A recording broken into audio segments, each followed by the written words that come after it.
going on, guys? Welcome back to the channel. Today we're going to be taking a look at the Hunter F6, except not really, because today's video is going to be entirely about the SRAAM, or Short Range Air-to-Air Missile. This is the weaponry featured on the Hunter F6 and the Harrier GR1 only. I believe those are the only two planes that carry SRAMs, and they pretty much plague the entire battle rating bracket of 8.7 through 10.0. The argument could be made that they're a little strong even at 10.7. I think they're pretty balanced at 10.7, which we'll talk about in a minute, but this game specifically is a 10.7 match, so I'm playing top tier here with the Hunter, which is a 10.0 plane. So it's a little bit of an up tier, but 4 out of 5 games in the Hunter is going to be an up tier into 10.7, so you're going to have to get used to it. I'll probably make another video on the Hunter, because I've got some pretty strong opinions on it, especially relating to the SRAM and the Harrier, which is what we're mostly going to be talking about today. So I'm showing this gameplay even though it's top tier, and I just said I think SRAMs are pretty balanced at top tier. This clip in particular shows why the SRAM could be completely unbalanced when you're looking at the lower battle ratings like 8.7 through 10.0. And why Harriers are winning pretty much every single game they're a part of. If you have any fun at the lower battle ratings in jets, it's probably because the Harrier's on your team.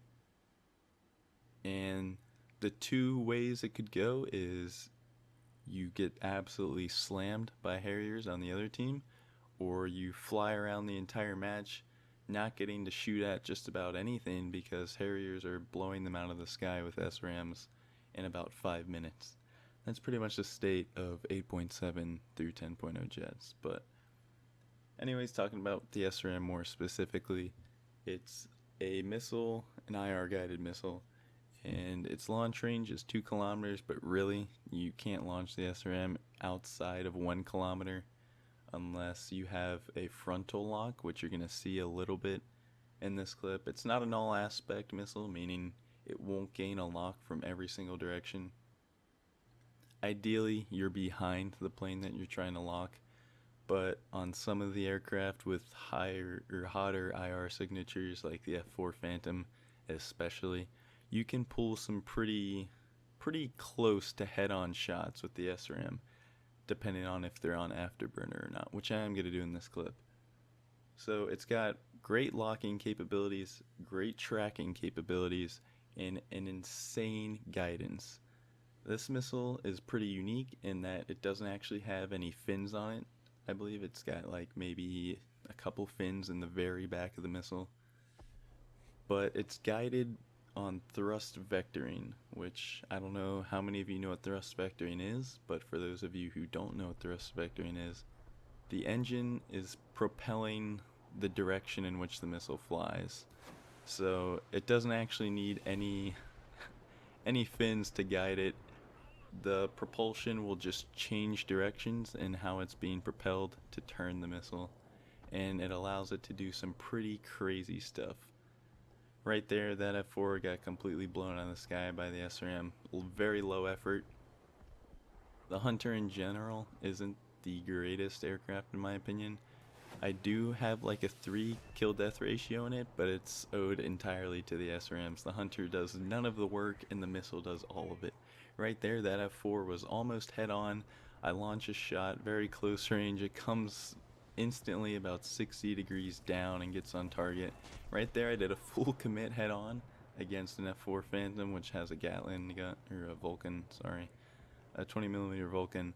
And I just full committed because I was like, alright, I already got 2 kills. This will be my 3rd if I kill him. That's pretty much my average KD in this plane anyways.